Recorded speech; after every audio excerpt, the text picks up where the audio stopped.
Olá, irmãos, com muita alegria, mais uma vez chegamos até você para trazer mais uma aula do nosso discipulado, do MDA. Estamos na apostila número 3, o D3, e estamos na aula 8. Começamos já a semana passada, demos a primeira metade da aula, porque é uma aula bem extensa, um assunto tão interessante, que é o louvor, a adoração, e que é uma das colunas principais da nossa visão. A Igreja Fonte da Vida sempre foi marcada, caracterizada, graças a Deus, por ter um louvor como referência, né? Sempre produzindo CDs, sempre Deus trazendo canções que têm alcançado a nossa nação, né? Tantas e tantas canções, a começar do nosso próprio apóstolo César Augusto, que é compositor, né? Também já tem aí dezenas de canções. Então, o louvor, ele ocupa um lugar especial dentro da Fonte da Vida, dentro dos nossos cultos e da nossa prática de vida, né?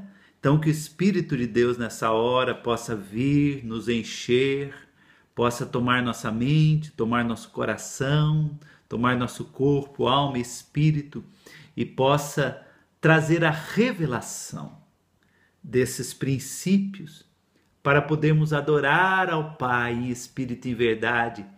Senhor, a tua palavra diz que o Senhor busca esses adoradores. O Senhor deseja, o Senhor tem, Pai, um clamor no teu coração por encontrar pessoas assim. E nós queremos ser achados pelo Senhor, Pai. Por isso, que essa lição não seja apenas teoria, mas seja principalmente prática na nossa vida, em nome de Jesus. Amém, Senhor. Semana passada, então, nós começamos a falar sobre vários pontos dentro dessa questão de louvor e adoração, e hoje nós vamos entrar especificamente falando do que está na apostila, no D3, na página 72, o ambiente de louvor congregacional.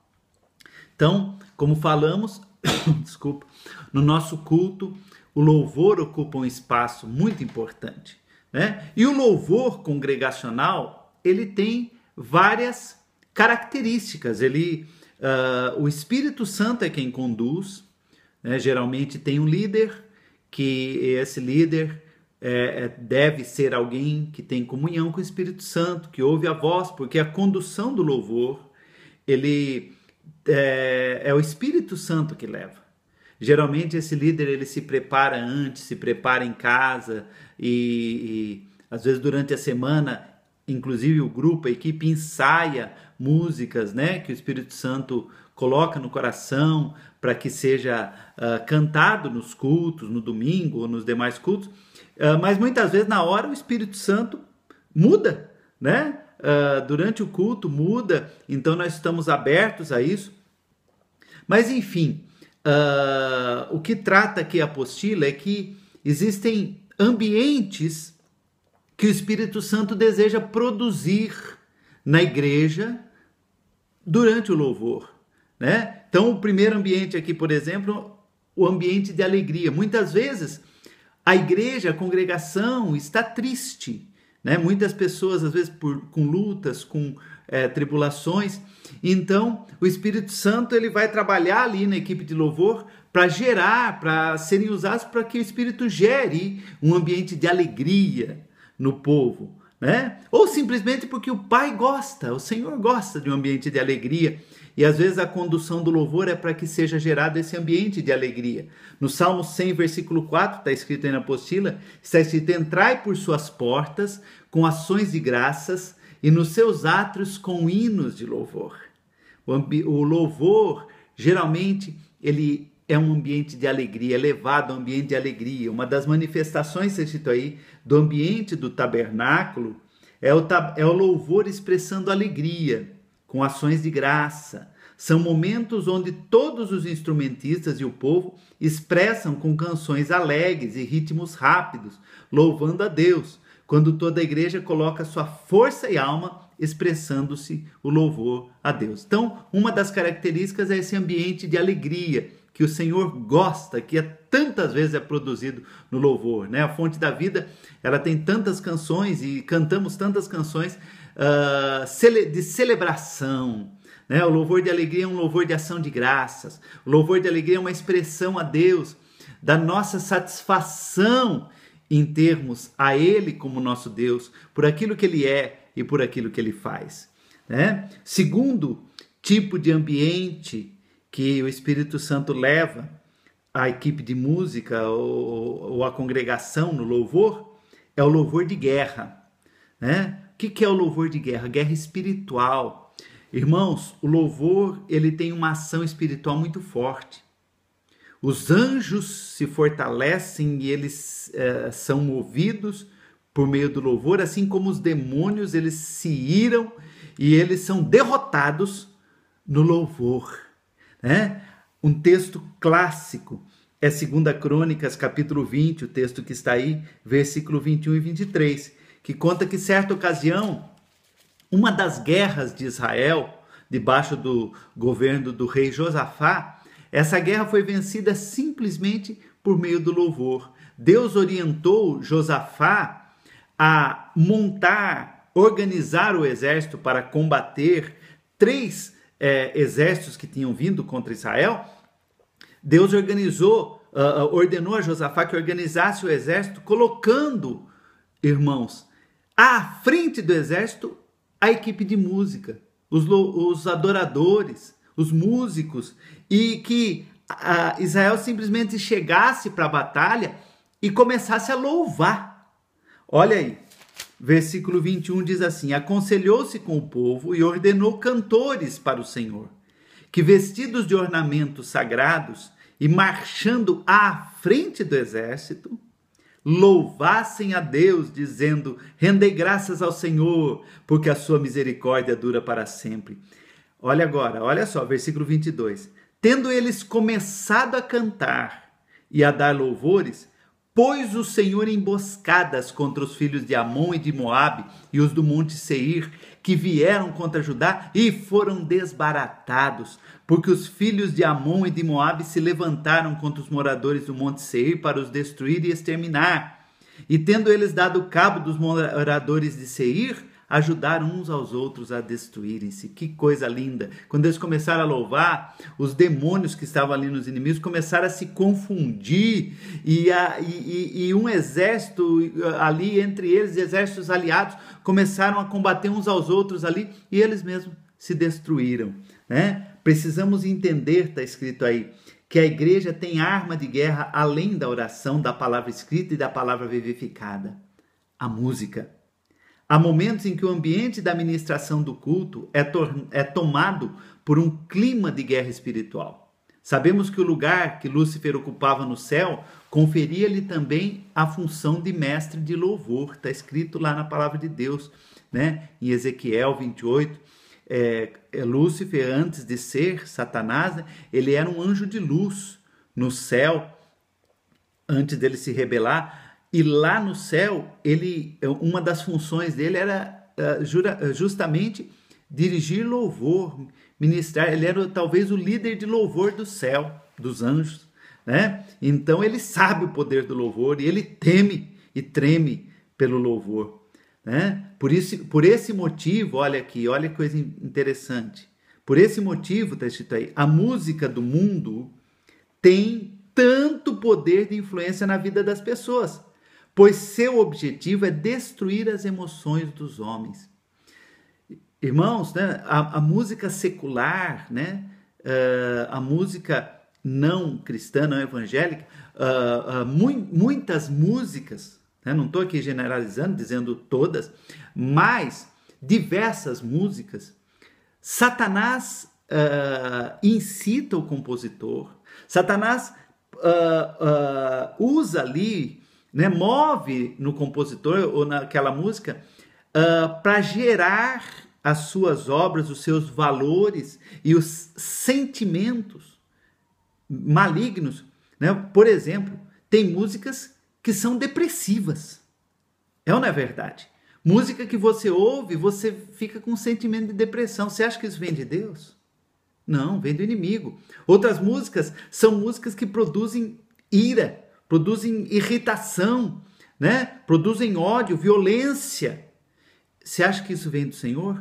Não, né? Existem, enfim, né, músicas que produzem sensualidade, produzem um comportamento sexual maligno, né? Então, o diabo sabe tudo isso, porque ele sempre lidou com música até mesmo no céu antes de se tornar Satanás. Então, por isso que a música é tão usada no mundo, né? As gerações são formadas ou deformadas por meio da música, né? Pessoas, comportamento das pessoas é definido, né, por meio da música, inclusive, principalmente, muito comportamento maligno, né? A música, está escrito, a música que ouvimos no mundo leva o indivíduo a se tornar egoísta, voltando-se totalmente para os seus próprios interesses, desejando apenas satisfazer suas necessidades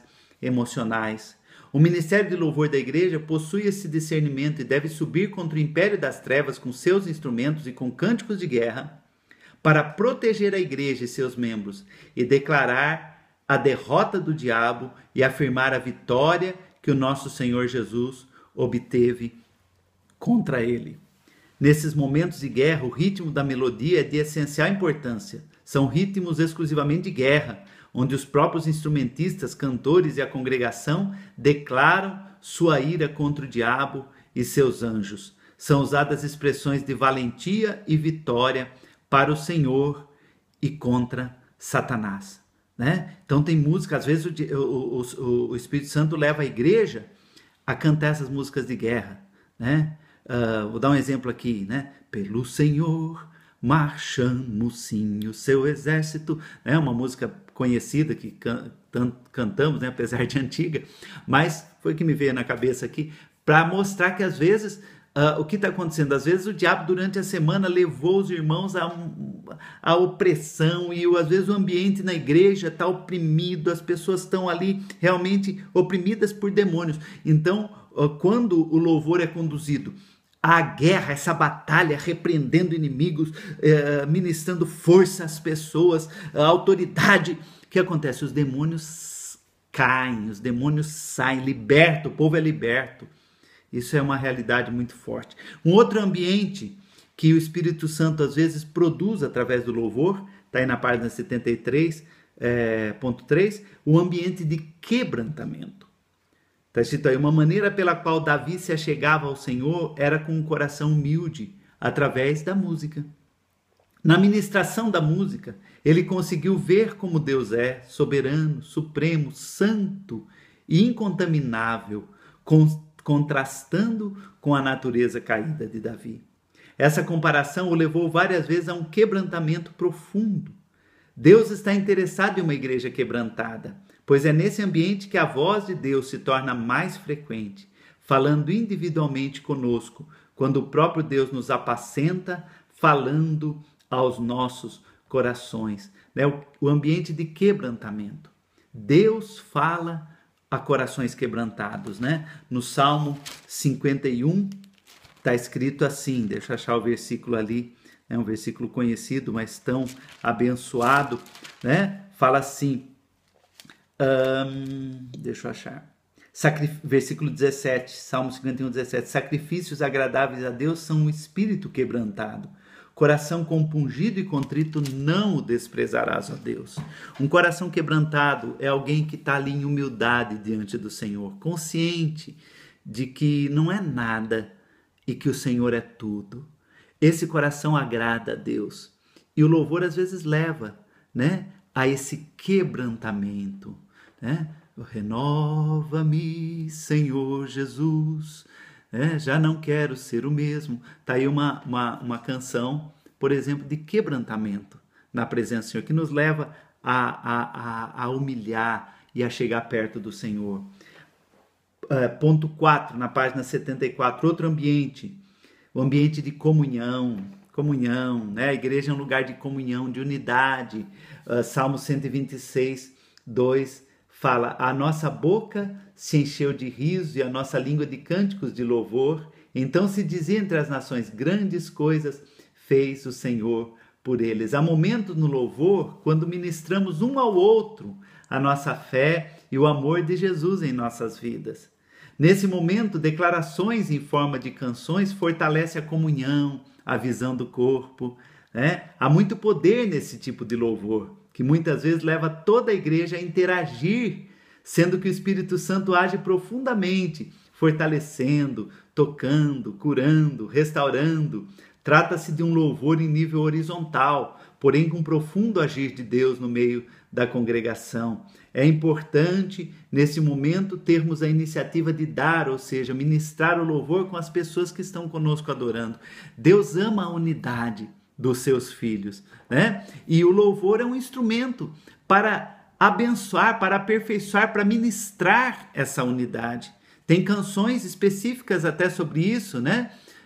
Eu sei que foi pago um alto preço para que contigo eu fosse um meu irmão, né? E tantas outras que falam sobre unidade, né? Então é aquele momento em que até o líder de louvor geralmente instrui as pessoas a não cantarem de olho fechado, com as mãos levantadas para Deus, mas para ministrarem uns aos outros, olhar no olho do irmão, dar um abraço, cumprimentar, ministrar uns aos outros. É um ambiente de comunhão, de unidade que o Espírito Santo leva. Então o líder, principalmente o líder de louvor, tem que ter toda essa sensibilidade ao Espírito Santo, né? Às vezes o líder, ele quer cantar uma música, ele gosta de uma música, só que aquela música é de guerra. E o Espírito Santo, de repente, quer produzir na igreja um ambiente de comunhão.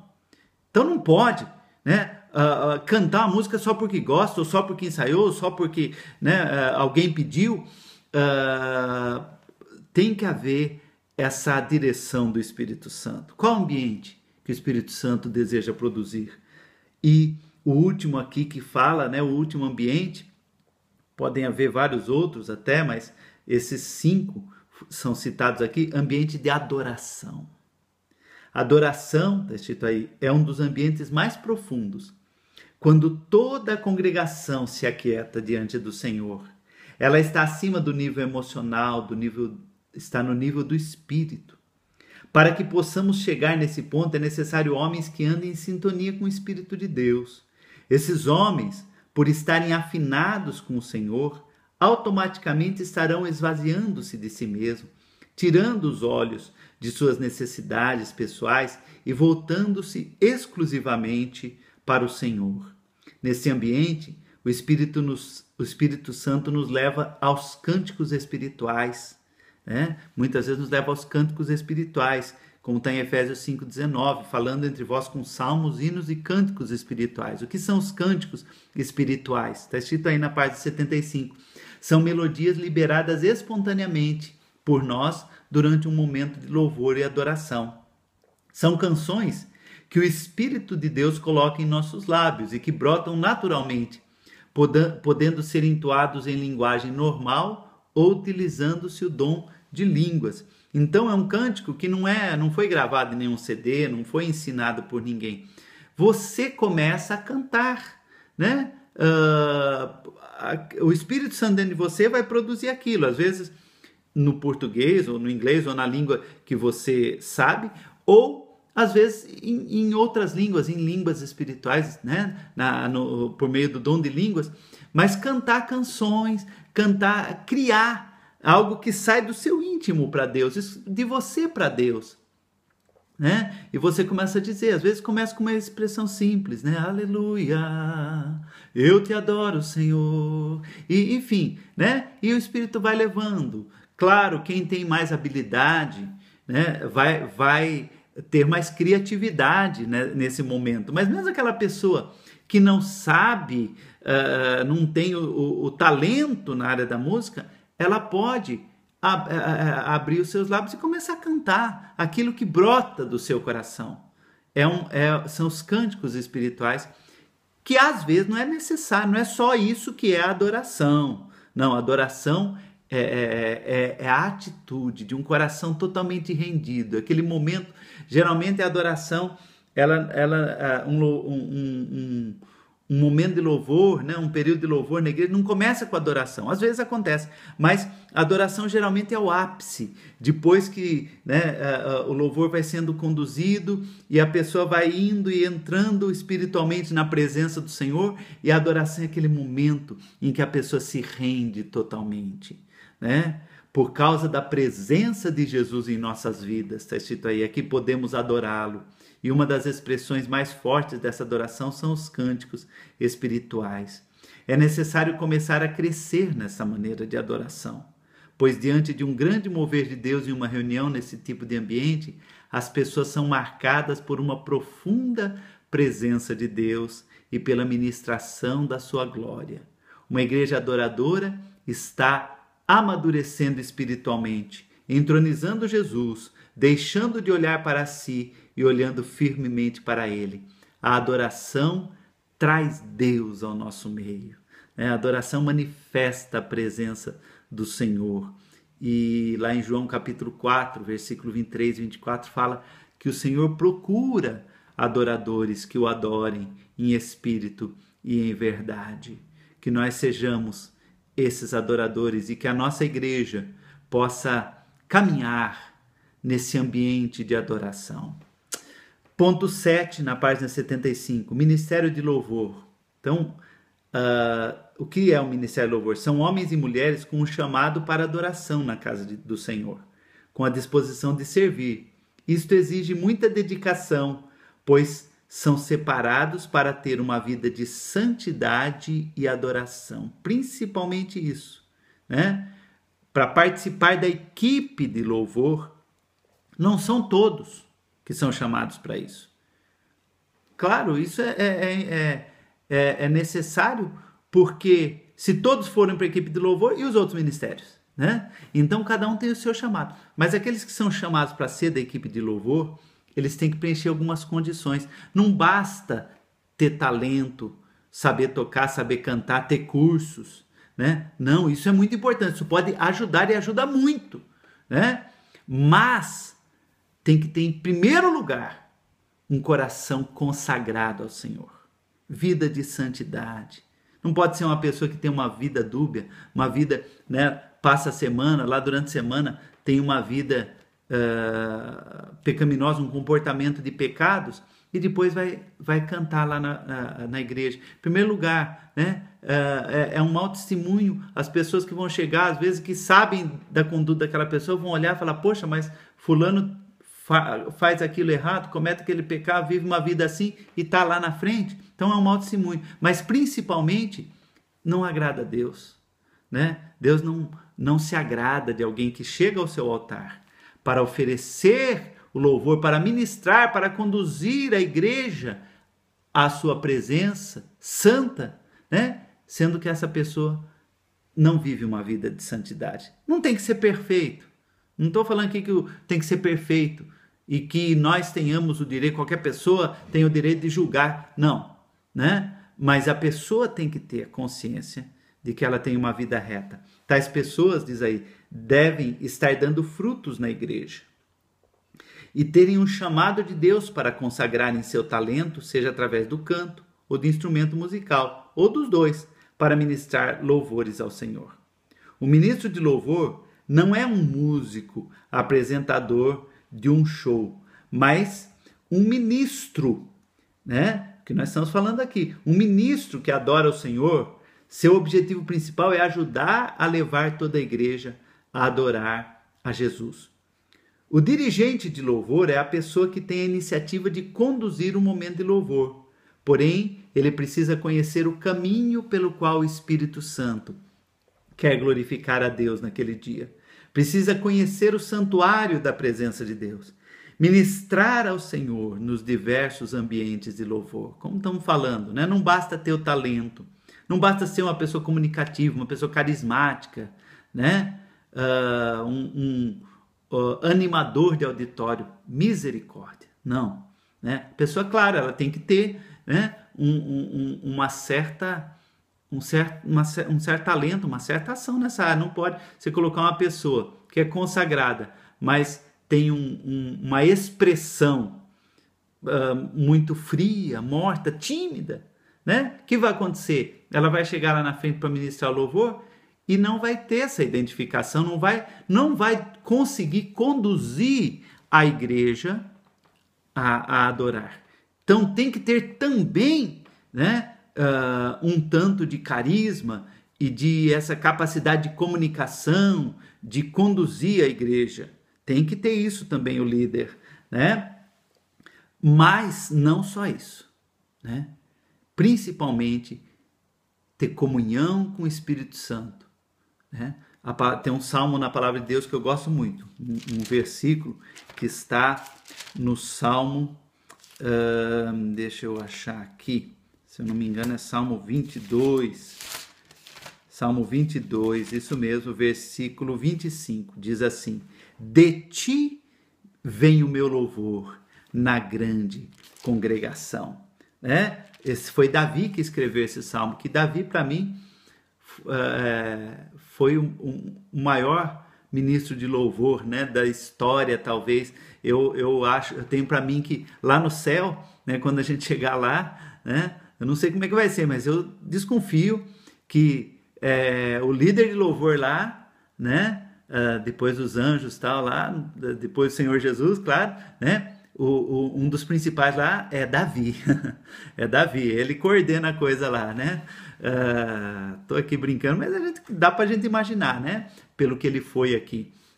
E ele fala: de ti me vem o louvor. Olha que coisa linda, na grande congregação. O que ele está dizendo aqui? Que quando ele dirigia o louvor na congregação, esse louvor vinha de Deus. Como? O Espírito Santo dentro dele. É o que nós estamos falando aqui. O ministro de louvor tem que ter um mover do Espírito Santo, que move nele e o conduz na ministração do louvor. Amém, queridos? No louvor congregacional, o dirigente de louvor ministra diante da igreja. Porém, a glória e o holofote da luz não fica nele, sim no Rei Senhor Jesus, que é o verdadeiro motivo de todo louvor, né? Essa é uma questão tão séria, né? Hoje em dia tem muitos talentos, muitos artistas, mesmo no meio gospel, né? Muitas celebridades. É um perigo que o ministro de louvor acaba virando uma celebridade apenas, né? Pelo seu talento, pelo que ele canta, pelo seu carisma. Não pode, porque a celebridade é Jesus. A pessoa adorada não é o ministro. É Jesus, né? Então, que haja sempre essa visão da fonte da vida, graças a Deus, né? Já houve, inclusive, pessoas, né, que passaram pela fonte da vida e não permaneceram porque queriam ser celebridades, né? Pessoas com talento na área da música, mas que queriam ter a sua expressão de celebridade. E o apóstolo César nunca deu chance a isso, nunca deu espaço a isso. Isso é muito importante. Graças a Deus, né, por essa visão do nosso apóstolo, por essa visão da fonte da vida, em que não há espaço para celebridade, porque a celebridade é Jesus. Tem que haver, sim, claro, a valorização do talento, e isso acontece, né, que sejam pessoas talentosas e cada um vai receber a devida honra, que é necessário, é bíblico, né? O Senhor Jesus falou: aquele que me serve, o Pai o honrará. Então, a pessoa que serve ao Senhor, seja no louvor, seja na pregação, seja em que área for, o Pai de alguma maneira vai honrar, né? E a honra às vezes vem através do elogio, através da admiração das pessoas. Isso é normal, né? A admiração, o elogio, né? O reconhecimento, de valorizar, né, aquilo, reconhecer que a pessoa tem um talento, que a pessoa é bom naquilo que faz, mas a adoração é só ao Senhor Jesus e não a nenhum artista, nenhum músico, nenhum ministro, tá? Para isto se manter, está escrito aí, de forma viva e plena, a pessoa que deseja exercer este ministério precisa conhecer o caminho da cruz, para remover todo o eu e não permitir que o espírito de Lúcifer oriente e influencie a sua vida. Somente valorizando a cruz de Cristo, o ministério de louvor vai se livrar de cair nas armadilhas do exibicionismo e do sucesso pessoal que desejam tirá-lo do caminho da verdadeira adoração. O ministro de louvor deve agir no culto sob a autoridade pastoral em submissão para que toda a igreja seja abençoada através do seu ministério e não procurar se sobressair nas reuniões. Amém, queridos? Glória a Deus. Creio que por essas lições, por essa lição, nessas 2 aulas, deu para você ampliar sua visão sobre o louvor e a adoração, e que o nosso louvor, nossa adoração seja cada vez melhor na casa de Deus. Mesmo você que não é da equipe de música, né? Então você fala, mas eu não sou. Amém, mas você é um adorador. Lá no seu lugar, lá na sua cadeira, lá no culto, Deus quer ouvir o teu louvor, a tua adoração. Ela é única, é singular. Ele quer ver essa expressão a Ele. Que o Senhor te abençoe, que o Senhor nos abençoe e faça de nós esses adoradores que o agradam. Na próxima semana, vamos estar ministrando a próxima aula, então, a aula 9 do nosso D3. Que Deus abençoe, meu querido. Nós amamos vocês em nome do Senhor Jesus. Amém.